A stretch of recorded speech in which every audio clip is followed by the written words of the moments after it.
Армысыңдар, менің қазақ елім. Бүгін видео түсірілме сәті түсіп тұр. Мен екі пікірге бүгін жауап бергім келіп отыр. Бірінші пікір Лиза атты келіншек пікірге, көпбалалы бір ана, осы Зубайдаға не жоқ, неге билікке қарсы шығып жүр деп. Екінші маған қойылған осы Астанадағы адамдардың сұрағына жауап бергім келеді. Мамайға қалай қарайсың? Бірінші көпбалалы ананың пікіріне, сұрағына жауап бергім келеді. Мен өмір бақи мұғалім болып қызмет атқарып, балалармен жұмыс істеген мұғалім едім. Осы күрес жолына, осы биліктің осындай жауыздығын көріп шыдамай шығып, осы жұмысын тастап арнайы шығып отырмын. Өйткені мен шықпасам, мен айтпасам кім айтады деп осы үн қатып отырмын. Зубайдаға не жоқ дейді. Әрине, сонда елімді қорғап, жерінді қорғау үшін міндетті түрде сен тауқымет көріп енді биліктен зардап шегуің керек пе? Мен өзім осы елдің патриоты, қазақтың қызы ретінде шығып отырмын. Биліктің келеңсіз мынандай қылмыс істеген істерін көріп шыдамай осы жолға түстім. Маған биліктен үй керек жоқ, ақша керек жоқ, менің жылап жатқан көп балам жоқ, менің нашақор байым жоқ сотта қорғайтын. Мен соттан зардап шексем де, бір азғантай ғана бір екі рет соттасқанмын. Бір рет жұмыс беруші ақшамды бермеген соң, мына әлгінде ақшамды қайтарып берді. Екінші, жиһаз жасайтын шебер 50 мың қалтап кеткен. Болды, ол сондай бір қарапайым шаруалар. Мен сотқа да ешқандай шағым жоқ, мен өзім жүрген мұғалім едім. Көңілім пәк, ақ көңілдімін, адамгершілігім мол, мейірімді жан болған соң қазақ елімді қорғауға шығып отырмын. Сонген екінші, сіз Мамайға қалай қарайсыз деп, маған осы Астанада, басқа қалада емес, пікірге де емес, осы Астанадағы адамдар сұрақ қояды маған. Енді сол сұраққа жауап бергім келіп тұр. Мына жазда, былтыр 2000 жылдың жазында маған 3 әйел, 1 еркек тіл тигізіп, менің көңілімді бұзып, еңсемді басқа соң, мен депрессияда жатқан адам болғанмын қыркүйекте. Содан аяқ астынан мына чатқа қосыпты мені телеграмда. Сонген бір жігіт маған байланысқа шықты. Аяқ астынан шығып, енді қазір мен екеуміздің арамызда болған әңгімені қолма-қол тыңдатамын. Мына телеграм көріне ме, көрінбей ме? Сол міне Мадияр Мұрат деген.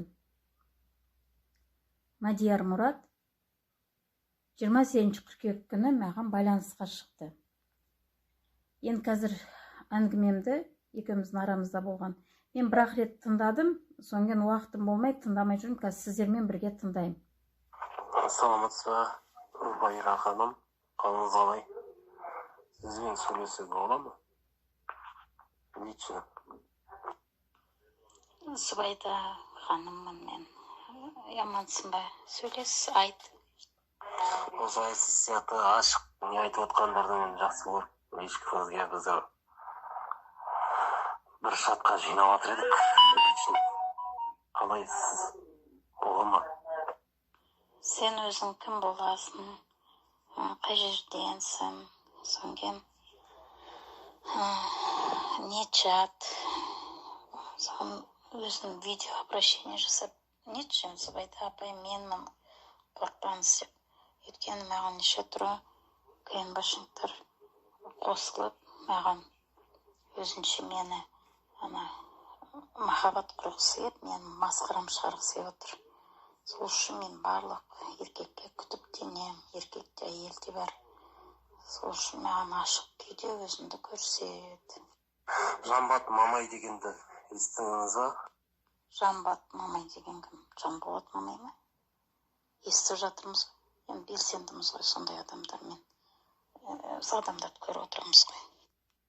Отсо біздер білсеңіз соғын есінде жүріп қол шынайрек.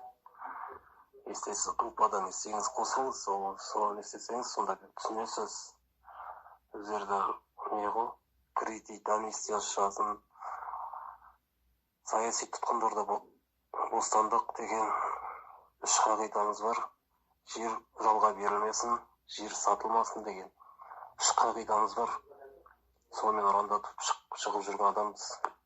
Осыған кіріп қараңыз, Жамбат мырзаның өзінің сөйлеп жатқаны. Осыған кірсеңіз, сонда түсінесіз. Жанболат Мамай, анам Самай демей, мен Жанболатты өзім жеке басым танымаймын. Ал енді Фейсбукта сөйлеп жүргендер ұнамайды, қылықтары ұнамайды.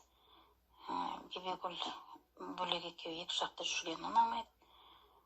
Өзім бұлай саясат қарамасам да, мән бермесем де, бұлай өзі жеке не ұнамайды өзі. Суды рахмет, жүрген суды рахмет.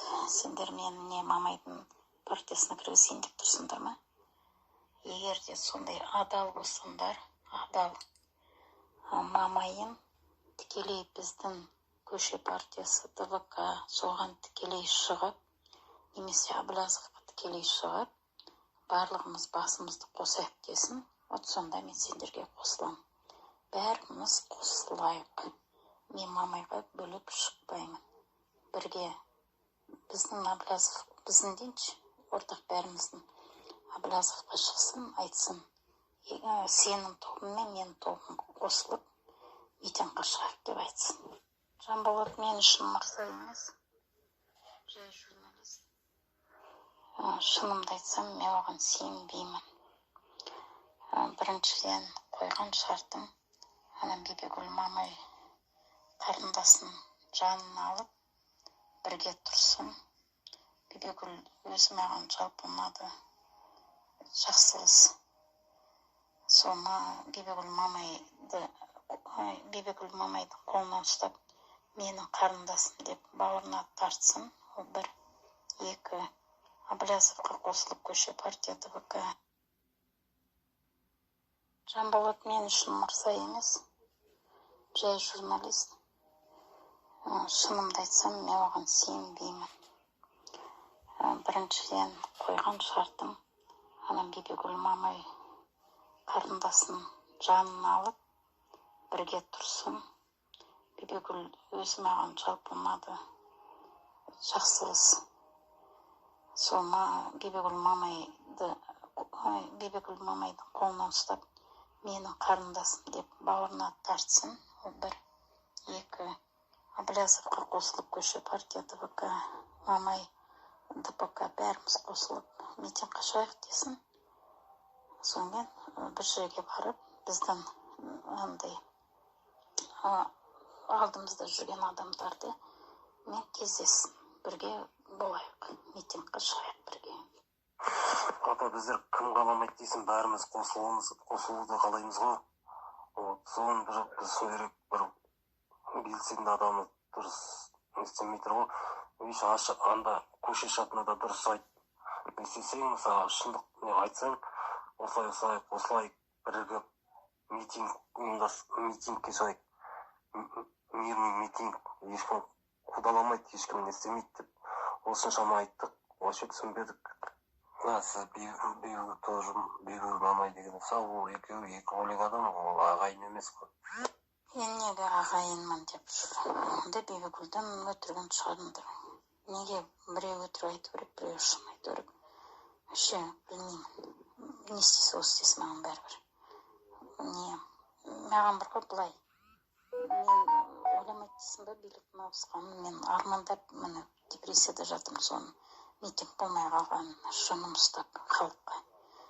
Егер де сондай бір пысық болсаңдар, маған мынандай көп сөз, бос сөз керек жоқ. Мен ешқашан да мектепте көп сөз сөйлеп, көп не қағаз жазып көрмегенмін. Мен тек қана барам, балаларды оқытам, келем. Зато білімім мықты. Сол үшін ғой маған іс керек. Самый главный істі адам. Іс жасайтын.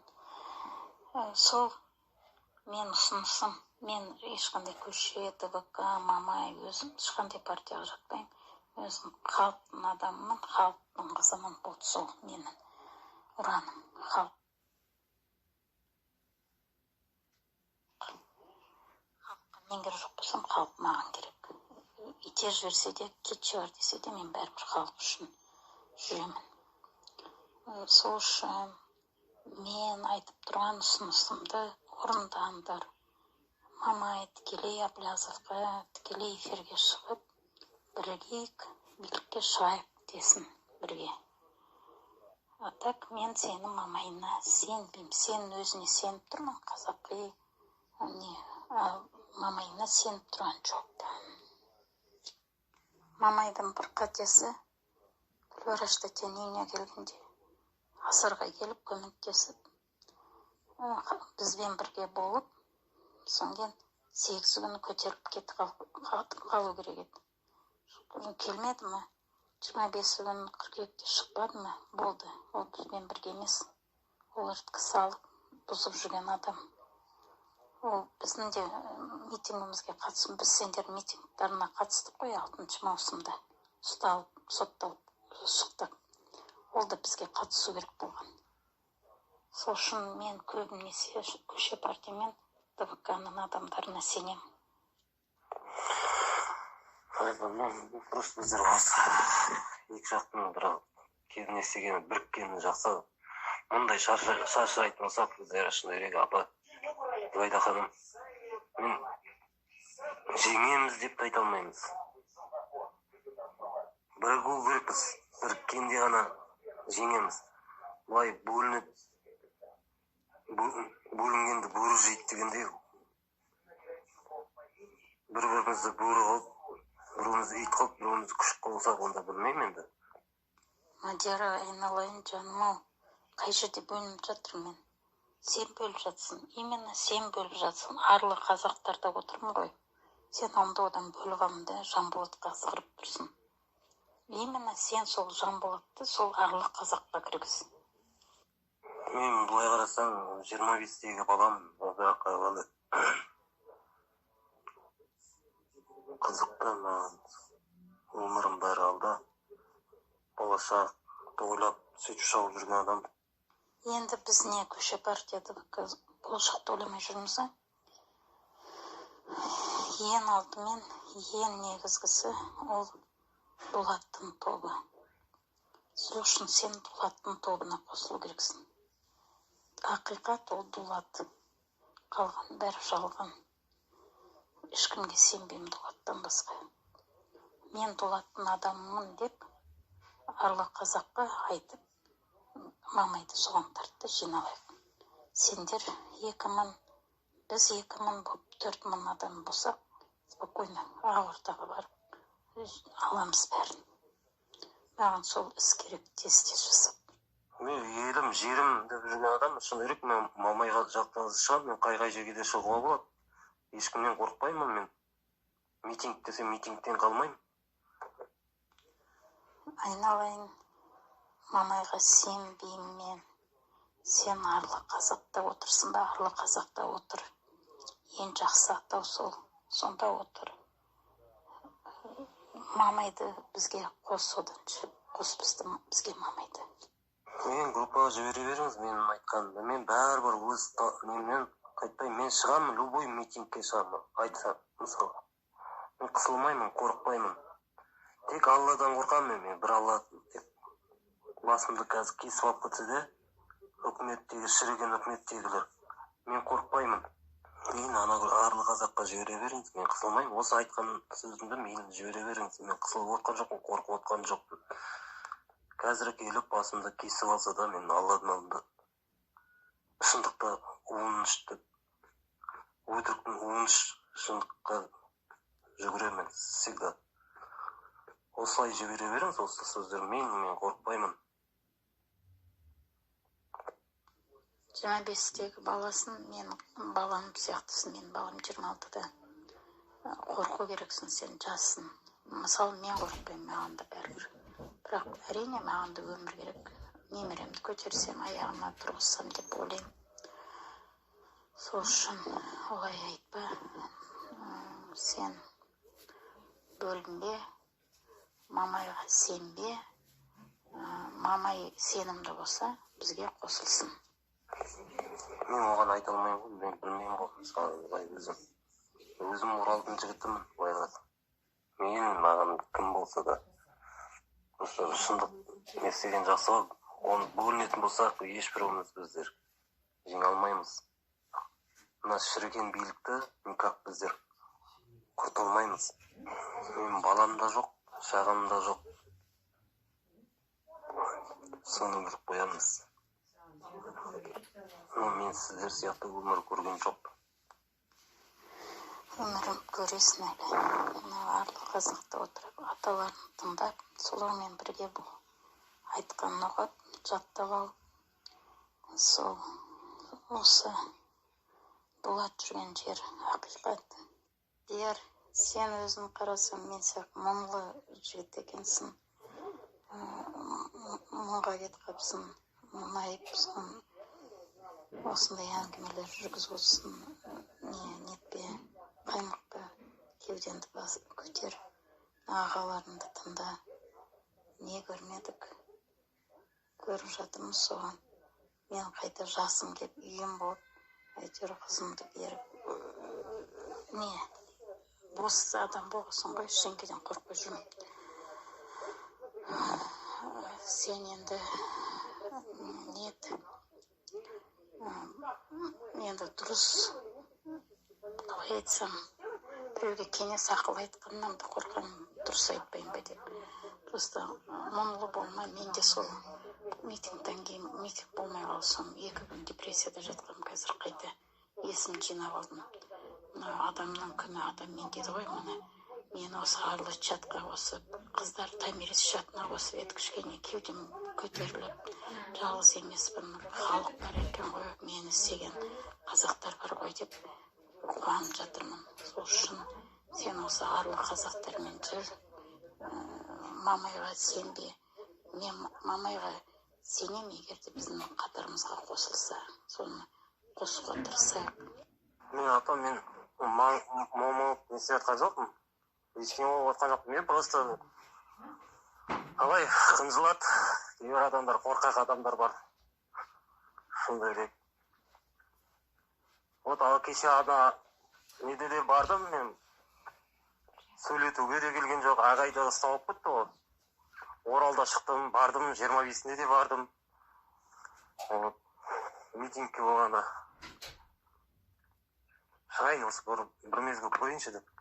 Мен көптен бері осы не істемейтін едім. Вот сол кезде мен осы қынжылдым, адамдар неге шықпайды, неге не істемейді. Мұңайып атқан жоқпын, просто өзім былай қарағанда ойымды ашық жеткізуге құқылы шығармын, адамдар.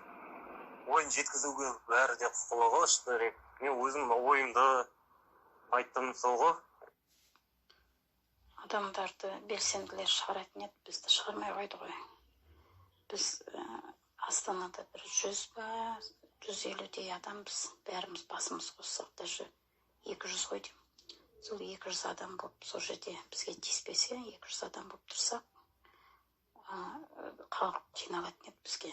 Біз халықты қорғап тұратын едік, мен алып кететін едік. Бірақ иттер көрдің ғой, не істеп қойған. Сол үшін енді басқа тактика. Ең дұрысы сол Мадияр, мен ерегесі айтып тұрған жоқпын. Ана жолы мен көше партиясының адамдарынан сөз естідім, айғайлағанда маған быт-шытын шығарып жүрегімді ауыртты ғой. 8-ші тамыз күні мен барлығын сол Дулаттың үйіне шақырған ғой. Бір мақсат сол митинг. Атуға асын беріп жатыр ғой, Дулаттың басына барып жатырмыз. Бүкіл қазақтардың басын Ринат Саитов, Жасара, Мұқтай, бірін-бірімен өшіріп жүрген. Сонда Мамайды айта салған ғой, енді жиналыңдар бәріміз бөлінбей. Мамай өзінің 2000 адамын, анау 500, анау 100, сөйтіп адамдарын жинайды Астанадан. Сөйтіп шығып кетеміз Ақордаға деп, сол менің планымды орындағанда басқаша болатын еді. Алды бәрін бұзды. Мысалы, Дулаттың басына барып, через поле Нидаламен шығып кетсек, аналар мәшинемен артымыздан қуып, автобус жүрмейді ғой, поледе тұрып қалады. Біз спокойно сол Ақордаға зымырайтын едік. Ана Астананың адамдары бізді күтіп отырған. Астана шығамыз деген. Көрдің ғой қалай болған. Соған мені жер-жебірмен жетіп, сен Мамайды шақырдың, сен Мамайды шақырдың деп, бұлар менен өштесіп, жер-жебірмен жетті. Ал менің мақсатым Мамайға қосылу емес, Мамайды өзімізге қосып алып кету. Жоқ, сен ол чатта қосылайық біргейік деп керексің. Ай, ішінде болмайды, ой, түкте болмайды десем, оны жақтырмайды ондай әңгімені. Сол үшін сен Мамайдың несінде ДП-сында жүрсің бе, сол ДПК-сына, не дейді, сол ДП партиясына сен осы ұсынысты жасап көр. Біз кетер емес, біз бәріміз басымыз қоссақ, сен жазсың ғой, даже тікелей эфирге шықсан, видеоға шықсан, мен шақырып едім, мен жау санады, сен шақырып көр, бәрін басымызды қосайық бірігейік. Қуаныш Мұқтай, Жасарал Қуанышалин, Балташ, Еркін Ракишев, Сәрсенбай, Ринат Саитов, Мамай, Көше партиясы, ТВК, Аблязов, бәрін айтсам, жиналайық, жетеді, шығайық. Олай айтып болмайды ғой, айтпақшы. Просто жиналайық деп, басымыз қосайық, митинг деп айтпа, митинг деген үшін 405 статья. Басымыз қосайық деп болды. А так, өзін көтеріп тұрсын, сен ана патриоттық сезімін көрініп тұр, сондай толып тұр, сон жүрегін толып тұр, асып тасып тұр, бірақ та соны нете алмай жатсын, жіберетін жерін таба алмай тұрсын. Сол, мен мысалы Дулаттың үйін салып, соттарға барып, айғайлап, полицияның жер-жебіріне жеткеніме өзім қанағат болып қуанып жүрмін. Істейтінімді істеп, айтатынымды айтып алдым. Соны қазір тек қана митингқа спокойно шыққым келеді, қалған көп нәрсе жасадым. Мадияр, мынау Арлы қазақ чаты қайда кетіп қалды? Не болып кетті? Білмедім, ал. Мадияр, Арлы қазақ чаты жоқ болып кетті ме? Бар ма? Не болып кетті? Менде жоқ болып кетті. Мамай шығып кеткен боларсыз. Түсінген жоқпын, қалай? Мамай шығып кеткен? Өзің шығып кеттің бе? Дұрыстап түсіндір. Иә, солай ғой, өзіңіз шығып кетіп тұрсыз ғой. Мен өзім шыққан жоқпын. Ана Арлы қазақ чатына сұрақ қойшы, неге Суайда тәтен шығарып тастадыңдар деп. Мадияр, ана Асқар Қайырбектің телеграммасын маған жіберші, бөлек шығып сөйлесейін. Ата, мен қазір не істемей жатырмын. Мен ана за рулем жатыр едім ғой. Звондап столады маған. Сондай әңгіме болды. Мадияр екеуміздің қазір, Мадияр өзі оралма, қай қалада тұрам деді. Өздеріңіз қорытынды жасайсыздар. Мені сөйтіп өз жағына тартқысы келген Мамай, неге тартқысы келгенін білмеймін. Ал 14 қараша күні ол мені митингқа жібермеу үшін 13 қарашада собырларға ұстатты мені. Бір түн қамап қойды Алматыда. Мен оны митингісіне жете алмай қойдым. Жеткенде мен оның бәрін айтып, бетіне айтатын едім. Сол қазақ халқын